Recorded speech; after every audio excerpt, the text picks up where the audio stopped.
Bahujan Samaj party की राष्ट्रीय अध्यक्ष मायावती आज काफ़ी दिनों बाद जमकर बोली और बोली तो जो कार्यकर्ता हैं उनके जुबान पर सिर्फ एक ही नारा था और जो तालियों की जो गड़गड़ाहट थी वो बता रही थी कि बीएसपी के जो कार्यकर्ता हैं आज की इस रैली से बहुत उत्साहित दिखे। बीएसपी सुप्रीमो मायावती ने जमकर समाजवादी पार्टी पे हमला बोला। उसके अलावा कई तरह के सवाल खड़ा किए। तमाम लोग हमारे साथ इस वक्त मौजूद हैं। आप बताइए कि जिस तरीके से बहन जी का काफ़ी दिनों बाद आज जो रूप देखने को मिला, कैसा लगा? मैं बहुत बहुत साधुवाद करता हूँ न्यूज़ इंडिया का कि आपने इतना अच्छा मुद्दा पे मुझसे बात करने के लिए, चर्चा करने के लिए बात रखी।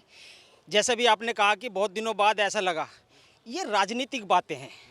बहन जी राजनीतिक नहीं थी, आज राजनीतिक नहीं थी, क्योंकि आज मान्यवर साहब कांशीराम समता मूलक समाज, समता, स्वतंत्रता, बंधुता के न्याय के पक्षधर मान्यवर साहब कांशीराम जी की श्रद्धांजलि सभा थी और आज टोटल का टोटल सामाजिक कार्यक्रम था। और जो श्रद्धांजलि सभा वहाँ पे दी गई है, जो श्रद्धांजलि दी गई है मान्यवर साहब कांशीराम को, वो उनके जो उन्होंने मानव कल्याण के लिए जो काम किया है, बहुजनों के लिए काम किया, जो देश के गरीब वंचितों के लिए जो काम किया है, उनको श्रद्धांजलि देने के लिए तमाम समाज के लोग वहाँ पे आए हैं। अच्छा, ये बताइए कि जैसे बीएसपी सुप्रीमो मायावती की सियासत में एक अपना कद है, आप लोग कार्यकर्ता हैं, पार्टी सत्ता से काफ़ी समय से बाहर है। आपको क्या लगता है कि बहुजन समाज पार्टी को ऐसा और क्या कुछ करना चाहिए ताकि एक बार फिर से 27 में बीएसपी सत्ता में आए? बहुत बहुत साधुवाद कि आपने कहा कि ऐसा क्या करना चाहिए कि बहुत कुछ मतलब सत्ता में आए। पहली बात तो हम कभी सत्ता से दूर थे ही नहीं, हम लोगों को रखा गया षड्यंत्र के हिसाब से। डिवाइड एंड रूल, फूट डालो राज करो। उन्होंने क्या काम किया कि हमें जाति के नाम पे बांटा, पूंजीवाद के नाम पे बांटा, स्थानवाद के नाम पे बांटा, क्षेत्रवाद के नाम पे बांटा, बेरोजगारी के नाम पे बांटा, धर्म के नाम पे बांटा और ईवीएम और वोट चोरी के नाम पे काटा। जब इस प्रकार की विचारधारा, संकीर्ण विचारधारा, जो मेरे जैसा जो वोटर है, जो मेरे जैसा लोकतांत्रिक वोटर है, जिसकी स्वतंत्र अभिव्यक्ति है, जब वो वोट देने के लिए जा रहा है और उसकी वोट उसको नहीं, उसकी निजता उसकी सुरक्षित नहीं है और वो वोट उसको अधिकार नहीं मिल रहे हैं, तो जो लोग जो आज भाषा बोल रहे हैं, लोग अपनी भाषा नहीं बोल रहे हैं, ये लोग वो भाषा बोल रहे हैं जो सत्ता उनसे बुलवा रही है। सत्ता क्या बुलवा रहा है कि बहन जी बहुत दूर है, बहन जी बहुत दूर है। मैं उनको बता दूं, अभी बहन जी ने मात्र, अभी कोई चुनाव तो नहीं है ना, चुनाव की कोई आहट है। एक तो कोसों दूर है, एक बहुत कोसों दूर है, चुनाव नहीं है ना। बहन जी ने मात्र श्रद्धांजलि सभा रखी थी और लखनऊ के कांशीराम पार्क में रखी थी। और जो लोग ये कह रहे थे कि डूबता हुआ जहाज है, कल जब मेरी बात हो रही थी तो मैंने बात कहा कि जो लोग कह रहे हैं कि भाई डूबता हुआ जहाज है, हम उसी जहाज के ड्राइवर हैं। और जो कल जो और ड्राइवर आने वाले हैं, जो बसपा को इतनी तेजी से आगे बढ़ाने वाले हैं, जिसे देख के लोग ये कहेंगे कि अभी तो ये सड़क तो अभी झांकी है और अंबेडकर पार्क नहीं, पूरा लखनऊ अभी बाकी है। क्योंकि हम जो लोग हैं ना, वो लोकतांत्रिक लोग हैं। हम हिंसा पे, अलगाव पे, भेदभाव पे, जातिवाद पे भरोसा नहीं करते हैं और ना ही ऐसी किसी विचारधारा का समर्थन करते हैं, चाहे वो सत्ता के द्वारा की गई हो, चाहे वो किसी के भी द्वारा करी गई हो। हम उनका समर्थन नहीं करते हैं। आपसे और भी बातें करेंगे, लेकिन आपसे पूछ रहे हैं कि जैसे एक सुझाव के तौर पर अगर आप कहना चाहें तो पार्टी के लिए क्या सुझाव देंगे कि पार्टी और बड़े पैमाने पे जो है वो जवाब दूंगा इसका। देखिए, बस पार्टी को क्या काम करना है, जिस प्रकार से आवाम में एक वॉल्यूम्स बना हुआ है, एक साउंड बना हुआ है, क्या कि भाई ईवीएम जब से लागू हुई है, जब से आम नागरिक, जो जागरूक नागरिक है, संवैधानिक नागरिक है, वो ज्ञापन के माध्यम से, आंदोलन के माध्यम से, संगठन के माध्यम से वो ईवीएम को ख़त्म करने की मांग कर रहा है। और अब जो एक आदमी और आया है, मुझे पता नहीं क्या नाम है उसका, बड़े घर का बोलते हैं, मुझे नहीं पता क्या है, वो वोट चोरी की बात कर रहा है। जो खानदानी चोर है वो वोट चोरी की बात कर रहा है, जो खानदानी चोर है वो वोट चोरी की बातें कर रहा है। और जो वो लोग इस तरह की बात कर रहे हैं, केवल एक ही आह्वान करना है, जितने भी वो जो वोट चोरी की बात कर रहे हैं, जैसे बहन जी जैसी लीडर हैं और जितने भी विपक्ष में, केवल ये बात कहें, अभी चुनाव नहीं है, उससे पहले क्या कि भाई चुनाव जब होंगे, जब चुनाव बैलेट पेपर से होंगे, और जिस दिन ये सब लोग तमाम ऐसे कह देंगे, उसी दिन ईवीएम बंद हो जाएगी। और जब ये ईवीएम बंद हो जाएगी, इस पूरे भारत के अंदर, बता रहा हूँ मैं आपसे, इस पूरे भारत के अंदर अगर किसी पार्टी का कोर वोटर है तो वो केवल और केवल बहुजन समाज पार्टी का कोर वोटर है। किसी के पास, सबके पास क्या है? जाति का वोट है, धर्म का वोट है।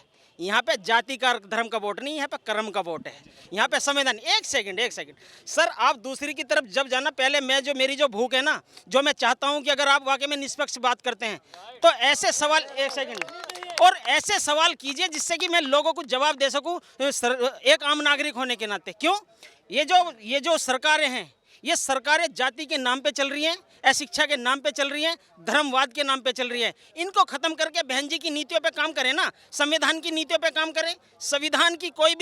संविधान की मूल भावनाओं को बिल्कुल आहत किया हुआ है सरकारों ने। वो क्या चाह रहे हैं? आज हम जिसे कहते हैं कि बहन जी दलितों की नेता है, अरे दलितों की नेता है। आज मैं नहीं कह रहा, एनसीआरबी के आंकड़े कह रहे हैं यूपी और दुनिया में बाबा साहब डॉक्टर अंबेडकर नंबर 1 के विद्वान हैं। क्या है? नंबर 1 के। और यूपी में ही एनसीआरबी के आंकड़े कहती कि दलितों पे शोषण हत्याएं होने वाला नंबर 1 पे ये राज्य पहुंच गया है।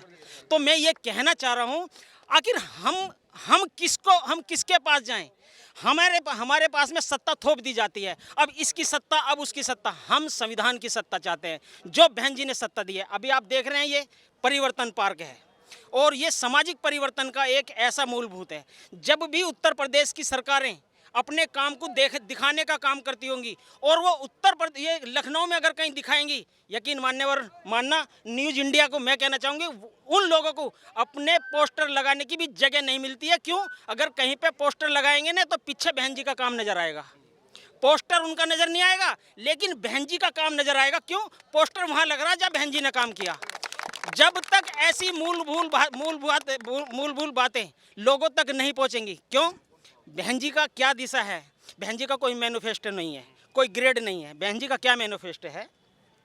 हम भारत के लोग भारत को एक संपूर्ण प्रभुत्व संपन्न समाजवादी पंथनिरपेक्ष लोकतंत्र में गणराज्य बनाने के लिए तथा उसके समस्त नागरिकों को सामाजिक, आर्थिक, राजनीतिक न्याय, विचार, अभिव्यक्ति, विश्वास, धर्म और उपासना की स्वतंत्रता, प्रतिष्ठा व अवसर की समता प्राप्त करने के लिए उसमें व्यक्ति की गरिमा, राष्ट्र की एकता, अखंडता, सुनिश्चितता व बंधुता को दृढ़ संकल्प होकर आज तारीख 9 मार्च 2025 को आज हम 9 अक्टूबर, एक सेकंड, मैं एक्चुअल में जन्म दिवस पे चला गया था मान्यवर साहब के। क्यों? मेरी भावनाएं हैं कि मैं चाहता हूँ वो जिंदा रहे हमेशा, वो सरकारों के द्वारा उनकी नीतियों के द्वारा मरे ना, मैं चाहता हूँ। लेकिन क्योंकि मेरे अंदर वो जिंदा है, तो मैं जिंदे की बात कर रहा हूँ। आज 9 अक्टूबर 2025 को हम सब बहुजन समाज के लोग, हम सब भारत के लोग ये संकल्प लेके श्रद्धांजलि अर्पित करने के लिए आए हैं उस समता मूलक समाज की स्थापना करने वाले, लोकतांत्रिक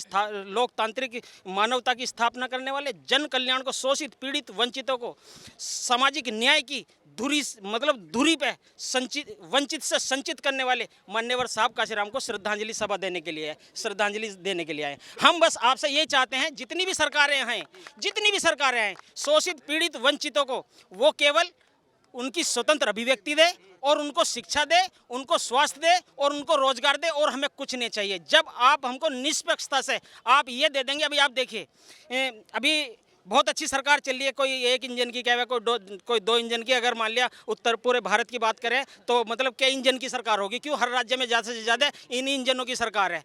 उसके बावजूद भी अगर केंद्र की बात करें तो 1,90,000 प्राइमरी स्कूल टाइम फीस। सुनिए, ऐसे नहीं, ये तो केंद्र के आंकड़े हैं। अब उत्तर प्रदेश के आंकड़े देख लीजिए, 27,000 स्कूलों से ज़्यादा उन्होंने बंद कर दिए। क्यों? क्योंकि उन्हें पता है उत्तर प्रदेश में बाबा साहब अंबेडकर के मानने वाले अनुयायी ज़्यादा हैं, और पूरे भारत में उससे भी ज़्यादा हैं। वो नहीं चाहते कि जब एक अंबेडकर अभी पूरी इन लोगों से नहीं झिल रहा है, तो इतने सारे जो अंबेडकर प्राइमरी से पैदा होंगे, उन्होंने पहले वो सोच रहे कि वो उन्हें पैदा होना बंद कर देंगे।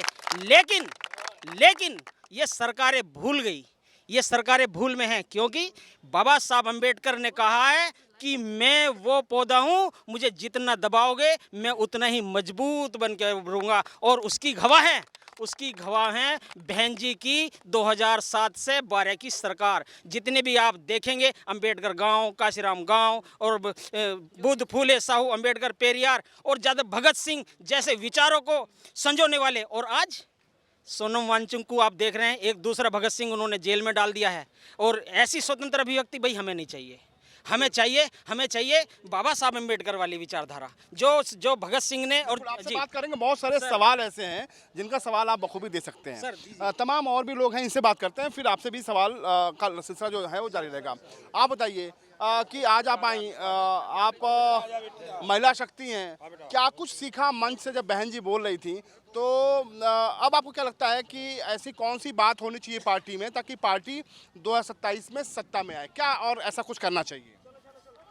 सत्ता में पार्टी है ही, वो दूर है ही कब हम लोगों से, सत्ता में पार्टी थी। फिर सवाल का जो उचित सवाल है उसका जवाब दीजिए। अभी सत्ता में बीजेपी की सरकार है, आप विपक्ष में हैं, ऐसा क्या कुछ करना होगा? देखिए, बुनियादी सवालों को सामने लाना होगा। ऐसा क्या कुछ करे बहन जी की सत्ता में आए? बैलेट पेपर से चुनाव हो तो सत्ता में सरकार 100% आएगी। 100 में से 200% सरकार आएगी। जो ये कह रहे हैं कि अगर बैलेट पेपर से चुनाव होता है तो बीएसपी सत्ता में आएगी 27 में, तमाम जो कार्यकर्ता हैं उनका कहना है। आप बताइए कि आज जिस तरीके से भीड़ दिखी, लाखों की भीड़, तमाम जो समर्थक हैं, आप खुद बहुत दूर दूर से, अगर बैलेट पेपर से चुनाव हो जाए, निष्पक्ष चुनाव हो जाए बैलेट पेपर से, तो कभी भी बीजेपी आने का नाम ही नहीं है।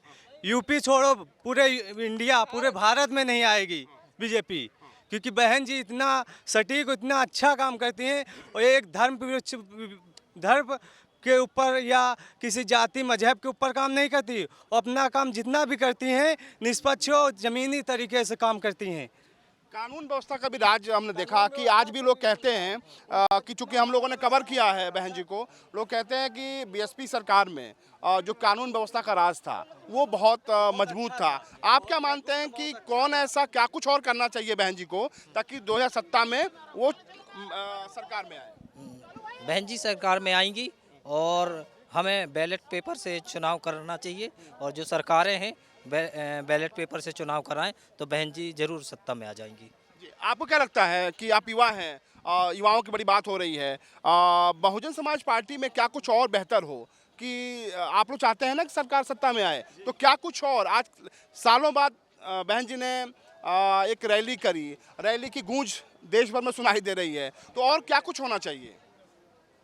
पहले तो जो ये जितने जातिगत और जितने धर्म और जाति पे जो चुनाव हो रहा है, पहले तो नहीं होना चाहिए।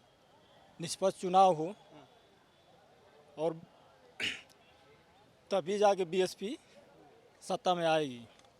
बिल्कुल निष्पक्ष चुनाव हो। आपको क्या लगता है? आप बताइए, आप क्या होना चाहिए कि जी? सुनिए, 2027 में अब दुनिया इनकी कथनी और करनी में अंतर समझ चुकी है। बहुजन समाज पार्टी की पूर्ण बहुमत से सरकार बनेगी और 350 से ज़्यादा सीटें आएंगी, और 2029 में माननीय बहन जी प्रधानमंत्री बनेंगी। बहन जी अपने उसूलों पर कायम है और सर्व समाज को साथ लेकर के चल रही है। इसी प्रकार से बस मैं यही कहना चाहता हूँ। जय भीम, जय भारत। तो ये जो तमाम कार्यकर्ता हैं मौजूद हैं यहाँ पे, बहुजन समाज पार्टी के मेरठ से आए एक अशोक जी हैं, बखूबी बात करते हैं। पहले इनसे बात करने फिर आपके पास आते हैं। आप बताइए कि कहाँ से आए हैं? सुल्तानपुर जिले से। सुल्तानपुर से। आज तो माहौल बड़ा गर्म रहा, बहुत पूरे देश भर में आज बहन जी की गूंज रही है। कहा जा रहा है कि लाखों की भीड़ है, जन सैलाब उमड़ा है। जी जी जी। क्या देखते हैं इस बार क्या होने वाला 27 में? अब जनता तय करेगी क्या होगा। जी, जो पार्टी के आप लोग कार्यकर्ता हैं, आप लोग क्या तय किए हैं? हम लोग तो तय किए हैं कि बहन जी को बनाएंगे प्रधानमंत्री। जी जी। आप बताइए, आप युवा हैं, युवा आप हैं, आज जब भाषण दे रही थी बहन जी तो क्या कुछ आपको सबसे बेहतर लगा? कौन सी ऐसी बातें आई जो आपके अंदर उत्साह भरा और जज्बे से आप उस चीज़ को लेके जा रहे हैं? हम लोग सर बहन जी के समर्थन में हैं। अच्छा लगे या ख़राब लगे, 27 में उनको मुख्यमंत्री बनाना है बस। हाँ, चाहे जो भी बोले, हमें सब अच्छा है। तो आज जिस तरीके से आज आपको लगा कि लाखों की भीड़ सड़कों पर रही, पूरा लखनऊ जाम रहा? नहीं सर, करोड़ों की। आप लोग लाखों की मत कहिए, करोड़ों की भीड़ कहिए। ये तो बीएसपी खुद कह रही है कि लाखों की। आप नहीं, करोड़ों की कहिए। हम लोग करोड़ों की कह रहे हैं। पूरा यूपी, पूरा हिंदुस्तान घूमा है, करोड़ों की भीड़ है, करोड़ों का है, करोड़ों की भीड़ है। ये उनके लिए संदेश जो कहते हैं कि बसपा खत्म हो गई है, ये उनके लिए बहुत बड़ा संदेश। लाखों की नहीं। और अब जो है लोग देखना कि हाँ, अब लोग पैसे से आया हर कोई नंबर लगा कर टिकट लेने के लिए आएंगे, देख लेना ये होगा, अब ये की बार ऐसा होगा। एक जो मैसेज जो संदेश देने की कोशिश थी, वो संदेश बीएसपी ने आज दे दिया इस रैली के जरिए। भरपूर तरीके से दिया और सरकार ने इस रैली को नाकामयाब करने के लिए अपनी पूरी कोशिश की, लेकिन वो अपने इरादे पे सफल नहीं हो पाई। लेकिन बहन जी ने तो तारीफ करी है और ये कहा है कि तमाम जो महापुरुषों की मूर्तियां हैं उसकी साफ सफाई की व्यवस्था सरकार ने करी है, अच्छा काम किया सरकार ने। सरकार ने तो ट्रेनें कैंसिल कर दी, लोगों को आने में दिक्कत हुआ, जगह जगह जाम की समस्या झेलना पड़ा। काफी लोग पैदल चल के आए हैं खुद के। हाँ, ये ट्रेन कैंसिल कर ले, लेकिन जुनून कभी रुकेगा नहीं। सर मैं अपने पैसे से 14 गाड़ी करके लाया हूँ एमपी से, तो जी तो ईमानदारी से जब चुनाव होगा ना तो मायावती बहन जी को कोई रोक नहीं सकता, प्रधानमंत्री 2027 में बनेंगी। और ईमानदारी जब जब चुनाव हुआ था तब 4 बार मुख्यमंत्री बनी थी, तो उन्होंने अपना कार्यकाल में कार्य दिखाया था और आपने देखा भी था। और अभी तक जो चुनाव हुआ ना तो चोरी से हुआ है। जो 17 साल में कांग्रेस नहीं कर पाया, एक मिनट, जो 17 साल में कांग्रेस नहीं कर पाया, जो 20 साल में बीजेपी नहीं कर पाया, वो आप देख सकते हैं आंखों से अपनी से कि आज क्या माहौल है यहाँ पे और सारी जनता देख रही है। तो इस हिसाब से अगर ईमानदारी से चुनाव होगा तो 2027 आने वाली 2027 में मायावती को रोक नहीं सकता। 2027 में अगर ईमानदारी से चुनाव हो तो बीएसपी सत्ता में आएगी, ये मानना है जो कार्यकर्ता है। आप कुछ कह रहे थे, कहाँ से आए हैं आप? मैं जबलपुर से हूँ, मध्य प्रदेश से, सिहोरा विधानसभा। कैसा लगा आज भीड़ देखा? बहन जी को बहुत दिनों बाद सुना होगा आपने, आनंद आकाश भी थे, और कैसा लगा पूरा माहौल जो आपने देखा, वो कितना आपके लिए कैसा महसूस हुआ आपको? माहौल की अगर बात करें तो माहौल ज़बरदस्त था। इसका मैसेज जो है पूरे भारत में जाना चाहिए, और जितने भी लोग आए हैं, लाखों करोड़ों जो लोग आए हैं, वो जो है मोटिवेशन लेके जाएंगे, है ना। किस तरीके से जो हमें, जिस तरीके से यूपी में हमें 2027 में मुख्यमंत्री बनाना है, उसी तरीके से मध्य प्रदेश और अदर स्टेट में भी जो हमें अपना बीएसपी का जो है सीएम बनाना है। कुल मिलाकर हम ये कह सकते हैं, कुछ साल पहले जो लोग कह रहे थे, जो सियासी पंडित थे, वो कहते थे बीएसपी खत्म हो गई है। अब उनको आज आप ये कह रहे हैं कि आज उनको जवाब मिल गया कि भैया खत्म नहीं हुई, बहन जी वापस आ रही हैं। कुछ कुल मिलाकर ये कह रहे हैं ना? बिल्कुल बिल्कुल बिल्कुल आ रही हैं। 2027 में पूर्ण बहुमत से सरकार बनाएंगे। लेकिन हाँ, जनता भी जागरूक हो चुकी है, क्योंकि मैं बयाना भरतपुर राजस्थान से आया हूं और मैं भी अपने दिल में ये सपना सजोए हुए हूं कि जो मानवता के जो राज मानवता के रूप में बाबा साहब अम्बेडकर जी का जो सपना था, जो मतलब उसको पूरा करने के लिए बहन जी ने अपना पूरा जीवन लगा दिया। और ये भी देखा जाता है कि किसी को भी महान बनने के लिए या जन कल्याणकारी कार्य करने के लिए त्याग करना पड़ता है, जो कि बहन जी के अलावा दूर दूर तक कोई भी नजर नहीं आता है। ये आयरन लेडी हैं और जनता इनकी कथनी और करनी को जान चुकी है। एक नागनाथ है बीजेपी और एक सांपनाथ है कांग्रेस। तो इनकी जो मतलब इन्होंने 70 वर्षों से आज तक जो कुछ किया और आज बीजेपी कर रही है, सबके सामने है। इनकी कथनी करनी में इतना अंतर है, धोखेबाज हैं। और अब जो समाज का या देश का जो भला बाबा साहब ने किया, उनके बाद काशीराम जी आए, आज बहन जी मतलब उन्हीं के पद चिन्हों पर चल करके ये सामाजिक परिवर्तन स्थल के रूप में आप देख रहे हैं। ये सारा जो काम है बहन जी के शासनकाल में बखूबी अंजाम तक पहुंचाया गया, जिसकी आने वाली बहन जी के बाद में जो सरकारें आई, चाहे वो सपा की सरकार रही हो या फिर वर्तमान में बीजेपी की सरकार चल रही है, इन्होंने तो इतना घटिया काम किया है कि जो राज्य यूपी के लिए जो सबसे ज़्यादा मतलब जो कह सकते हैं कि क्या मतलब जो रेवेन्यू के काम जो मतलब इन पार्कों से और इनसे आता है, तो उनका देखरेख का काम भी इन लोगों ने बिल्कुल ठप्प कर दिया था। क्योंकि इन लोगों की नज़रों में ये दलित, पिछड़े और शोषित वंचित जो हैं, ये ऐसे ही रहने चाहिए। इनका मतलब कभी विकास नहीं होना चाहिए, इनका यही मुद्दा है। तो अब इनसे जनता बिल्कुल सबक सिखाएगी। आने वाले समय में 27 में यूपी में बनेगी सरकार बहन जी की, और 28 में फिर राजस्थान की बारी है। और अब फिलहाल में आप देखें तो बिहार में अब मतलब फिलहाल में आप देख सकते हैं कि बहन जी काफ़ी मतलब अच्छे मतों से, और इनके बिना सरकार नहीं बनेगी। आप युवा हैं, आकाश आनंद जी की ऊपर बहुत महत्वपूर्ण जिम्मेदारी है, चूँकि युवाओं की बात हो रही है पूरे देश भर में। आपको लगता है कि आकाश आनंद जी के पास वो ताकत है, वो करिश्मा है, जो बहन जी के बाद पूरी तरीके से उत्तर प्रदेश में जो कायाकल्प है, हो सकता है 27 में एक अलग माहौल बन सकता है बीएसपी के लिए? जी, इस सवाल को मैं अभी यहीं रोकना चाहूँगा। अभी आपने कहा कि ये सन 2027 में क्या सुधार करना चाहिए बीएसपी को, जो कि सरकार बदले, चेंजमेंट आए। अभी आपको पता चला होगा ट्रेन कैंसिल हो गई। अब ये आप उन्हें बताइएगा, जिन लोगों ने ये ट्रेन कैंसिल की है, कि उन्हें ऐसा क्या दिखा, जो गड़बड़ क्या हुआ ऐसा जो सुधार हमें नहीं करना चाहिए। सुधार उन्हें चाहिए कि सरकार मेरी कैसे बचे, कैसे बचना चाहिए। तो आपको लगता है कि पूरी तरीके से जो बसपा कार्यकर्ता है वो तैयार हैं 27 के लिए? बिल्कुल तैयार हैं। आप एक साथ अगर बोलेंगे आप लोग, क्या 27 के लिए बीएसपी कार्यकर्ता तैयार हैं? जी। अभी जो आपने कहा है क्या सुधार करना चाहिए, सुधार जब सारे हो गए हैं तभी, अभी तक कोई टेंशन नहीं था बहन जी से, ना आकाश आनंद भैया से कोई टेंशन नहीं था किसी को। जब सुधार हुआ तो दूसरों को दिक्कत हुई, इससे पहले नहीं था कुछ, तभी ट्रेन कैंसिल हो गई। आपने देखा होगा, मैं अभी यहीं पे था, मैं 3:30 बजे यहाँ समथिंग आ गया था अपनी गाड़ी से, तो मैंने देखा प्रशासन जर्जर व्यवस्था है। प्रशासन में घुस रहा था इधर से, एंट्री मारा मैं जब, मैंने प्रशासन से बोला यहाँ पे हौच पौच हो जाएगी, जो अभी तमिलनाडु में हुआ। प्रशासन को कोई मतलब नहीं था, पुलिस वाले ने कहा जो होता है होने दो, ठीक है। मैं इधर से धक्का खाया, उधर से वापसी मारा, मैंने कहा मुझे ये साइड से निकल जाने दो, लेकिन कोई सुनवाई करने वाला नहीं था। जो बहन जी ने अपने संघ सेवक के जो भी लोग थे, स्वयं सेवक के थे, उन लोगों ने हम लोगों को जैसे निकाला, ये व्यवस्था जैसे हम लोगों ने जुटाई, ये किसी प्रशासन का तो 1% जिम्मेदारी मुझे लगा नहीं। ये हम लोगों ने जैसे इतनी बड़ी रैली को आज तक, अभी तक जहाँ तक मेरा मानना है कि इतनी बड़ी रैली में अगर 2-4 लाख लोग आ जाएं तो 2-4-10 मौतें निश्चित हैं, दुर्घटना होती है, आपने देखा होगा हर जगह। लेकिन ये रैली का सारा आंकड़ा टूट गया होगा, वो आपको अच्छे से पता होगा। बाद बाकी मैं यही कहना चाहूँगा कि 27 में वापसी, ये हमें नहीं, ये सरकार को भी पता चल गया होगा। अभी वो अपने बैठ के दफ्तर में आज ये मीटिंग कर रहे होंगे कि सरकार कैसे बचे मेरी। हो जाएगी उनकी आज, और क्योंकि ये मैसेज अच्छा लगा सरकार का कि सरकार हमसे डर गई है, इसलिए उसने ट्रेनें बंद की हैं, और ये डर हमें अच्छा लगा। बिल्कुल, ये डर अच्छा लगा। आप देखिए किस तरीके से जो तमाम कार्यकर्ता हैं वो उत्साहित हैं।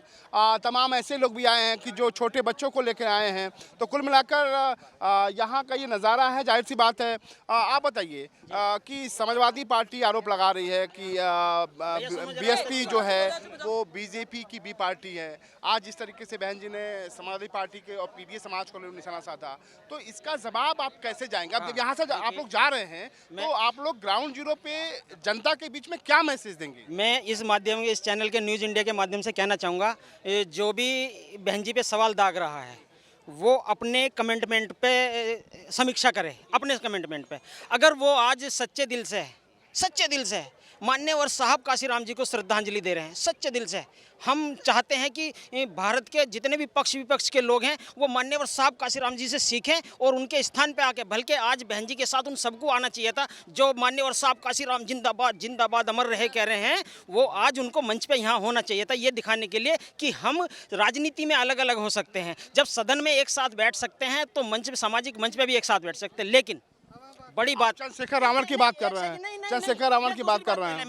आप मुझे डाइवर्ट नहीं कर सकते प्लीज़, मैं आपको बताऊं, आप मुझे डाइवर्ट नहीं कर सकते। आपने जो सवाल किया पहले मैं उसका जवाब दूंगा। अगर माननीय अखिलेश जी जो समाजवादी के अध्यक्ष हैं, अगर उनके अंदर वाकई में संविधान की और मान्यवर साहब काशीराम की प्रति निष्ठा है, तो मान्यवर साहब काशीराम का नाम बदल के जो उन्होंने मिश्रा का नाम रखा है, तो केवल मात्र उस नाम को बदल के उनकी श्रद्धांजलि पे आप उन्हें मान्यवर साहब काशीराम जी को ये श्रद्धांजलि दे दो ना कि साहब मैंने आपका नाम ये बदल के दे दिया। बहन जी ने कहा स्पष्ट कि उन्होंने उस जिले का नाम काशीराम नाम जिला रखा, लेकिन आपने उस जिला भी बदल दिया। अगर ऐसा कैसा, ये जातिगत समाजवाद है, ये धार्मिक समाजवाद है या पूंजीवाद का समाजवाद है? ये संविधान का तो समाजवाद है नहीं। जैसे मैंने अभी बताया, संविधान जो भारत का जो संविधान का जो समाज है ना, उसमें धर्मनिरपेक्ष और जातिविहीन है, जो बहन जी की विचारधारा है।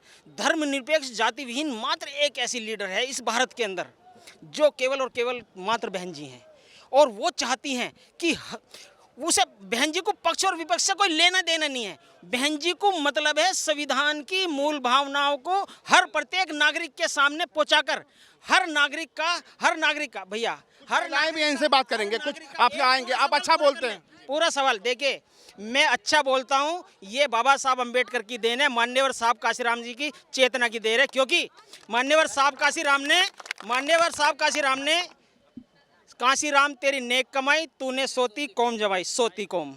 मुझे जगाया है उसने। अगर मुझे जगाया है और आप जैसे आदमी और पूरा सवाल मुझसे करेंगे मीडिया का, अगर वो जवाब सुन के नहीं जाएंगे ना तो आप मुझे फिर मारने का काम कर रहे हैं, और मैं मरने वाला नहीं हूँ। क्योंकि मुझे बुद्ध, फूले, साहू, अंबेडकर, पेरियार, भगत सिंह, बाबा साहब अंबेडकर, मान्यवर साहब काशीराम, डॉक्टर अब्दुल कलाम और मान्यवर साहब काशीराम जी की विचारधारा को वोट के माध्यम से जिंदा रखना है। और अगर आपका चैनल ईमानदार है तो केंद्र के सरकार तक पहुंचाइए कि बस एक बात पूरी कर दे, बस आप ईवीएम हटा दो और जो भी प्रधानमंत्री हमें मिलेगा बैलेट पेपर से वो हमें स्वीकार है, हमें डिजिटल नहीं चाहिए हमें। और एक चीज और मेरे याद आ गई, देखिए माननीय प्रधानमंत्री जी की एक बात का मैं स्वागत करता हूं कि उन्होंने जीएसटी पे बहुत अच्छी, जब वो जीएसटी लागू की थी तो बहुत अच्छा हम जैसे लोगों को जीएसटी के बहुत फायदे बताए। और मेरी एक मीडिया से बात चली थी तो वो बता रहा था कि 4 स्लैब भी दिए हैं, ऐसा उन्होंने बताया। अरे भाई बहुत अच्छी बात है, उन्होंने उसके फायदे बताए। उस टाइम उस फायदे को उन्होंने रसगुल्ला बना के हम लोगों के बीच में पेश करा और वो सब ने खाया, उन्हें बहुत आराम से दिया। लेकिन कुछ दिनों बाद पता चला, कुछ भी बात चली, उन्हें अर्थशास्त्री मिले होंगे या कुछ अनुभव मिला होगा, जो बाद में उन्हें डिग्री मिली उसका अनुभव उन्होंने लिया होगा, तो पता चला कि अभी इसमें जीएसटी कम कर दो। फिर क्या काम किया, वो जो रसगुल्ला उन्होंने खाया था उसका तो गू बन गया था। अरे भाई जो चीज रसगुल्ला खाया उसका तो गू बन गया। ये टीवी की भाषा है, आप टीवी की भाषा है,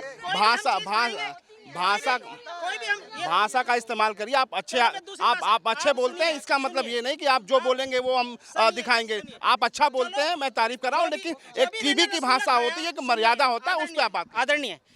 जब मीडिया को ऐसी बातें लगी तो आप देखिए जो एक टैक्स पेयर है उसे कैसी भाषा लगी होगी। सपोज करो मैंने रसगुल्ला खाया और वो नरक बन गया, गुनी बना, नरक बन गया, और नरक बनने के बाद में फिर उसके फायदे बताए जा रहे हैं। भाई आप ये नरक खाइए, आपको ये फायदे हैं, आपको ये फायदे हैं। भाई हम टैक्स पेयर हैं, सुअर हैं,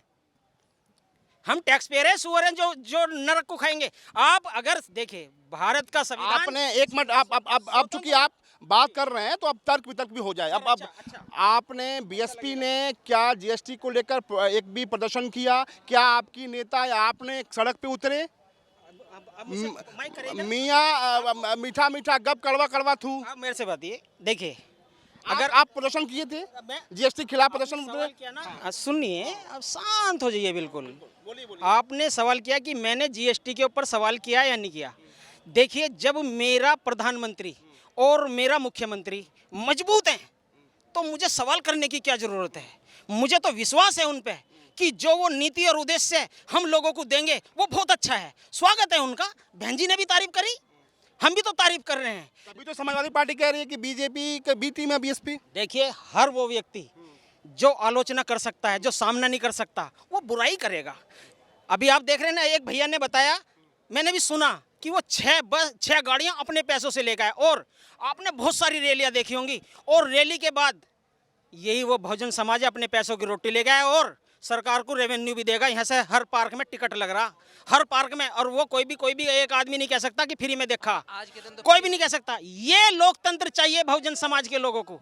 जो मान्यवर साहब काशीराम ने 1585 की बात रखी ना, वो 1585, वो जो 1585 हैं, वो 15, हम चाह रहे हैं कि 15 के ही लोग प्रधानमंत्री बने। हम नहीं चाह रहे कि वो 85 के लोग बने, वो 15 के लोग बने, लेकिन संवैधानिक पृष्ठभूमि पे बने। वो लोकतांत्रिक पर आपने मुझसे सवाल करने के लिए, बातें रखने के लिए आप बताइए कि जिस तरीके से आज जो पार्टी कार्यकर्ताओं में हमने उत्साह देखा है, 27 को लेकर अगली क्या तैयारी आप लोग कर रहे हैं और क्या कुछ और होना चाहिए जिससे पार्टी सत्ता में आए? देखिए मुझे तो ऐसा लगता है ज़्यादा खास कुछ करने की ज़रूरत है नहीं। माननीय बहन जी को मैं बचपन से देखता आ रहा हूँ, उनके जो नीति नियम हैं, जो अनुशासन उनके अंदर है और कार्यकर्ताओं को दिया है, मुझे ऐसा लगता है विपक्ष या ये जातिवादी जितनी भी पार्टियां हैं, ये बहन जी का जो वोट परसेंटेज है वे कभी नहीं बता पाएगी। मीडिया फेल है उनके वोट परसेंटेज बताने में। तो आज भी तुम ईवीएम हटा लो और देखो क्या हैसियत है इनकी विपक्ष पार्टियों की। तो ईवीएम पे तमाम पार्टियों ने, विपक्षों ने समय समय पर आरोप प्रत्यारोप लगते रहे हैं। और मैं मानता हूँ आदरणीय बहन जी तो इस देश में उनका कद तो प्रधानमंत्री का है, कहाँ मुख्यमंत्री में लग रहे हो। और मुख्यमंत्री की लड़ाई तो ये तमाम जो नौजवान आ रहे इनमें निकलने की तैयारी है। और जो परसेंटेज की बात है, अगर बहन जी कमजोर होती तो कभी अकेले चुनाव ना लड़ती। आज भी जो पार्टी सत्ता में है, आप पूरे देश का आंकड़े निकालो, 30 से ज़्यादा पार्टियों से गठबंधन तो देश भर में उनका, और तमाम जो विपक्ष इस बार जो है ठगबंधन बंधा था, उसके भी हौसले जो है बुलंद हो गए थे। मैं कह रहा हूं, जो अपने आपको ए टीम बताते हैं, एक सेकंड, जो अपने आपको ए टीम बताते हैं वो बहन जी की, और जो भैया ने कहा है सिंगल चुनाव लड़ा कर देख ले, और अशोक टकसालिया जैसे स्वतंत्र अभिव्यक्ति की वोट लेके दिखा। और सुनो, आज भी हमारे आदरणीय बड़े सम्मानित जो प्रधानमंत्री जी है, आज भी आप उनका ओहदा कितना मानते हो? आदरणीय बहन जी जो है तमाम इतने साल होने के बाद सत्ता से दूर महज मुख्यमंत्री बनी 4 बार, कोई प्रधानमंत्री तो नहीं बनी, कोई देश के केंद्र के ऊपर कोई राष्ट्रीय राजनीति का पद तो नहीं था, लेकिन राष्ट्रीय राजनीति का पद के जितने बड़े बड़े नेता हैं बहन जी के आगे नाक रगड़ते हैं। आज भी आपको जानकारी होनी चाहिए। तमाम जो पार्टी के जो कार्यकर्ता हैं वो लखनऊ पहुंचे हैं, पूरे जोश में हैं और ये मान रहे हैं कि आज जो कुछ भी मंचों से बीएसपी सुप्रीमो मायावती ने कहा है उनको वो जनता के बीच में ले जाएंगे और 2027 में जो उत्तर प्रदेश की तस्वीर है वो बदली नजर आएगी। कैमरा पर्सन वीरेंद्र के साथ मितेश श्रीवास्तव, न्यूज इंडिया, लखनऊ।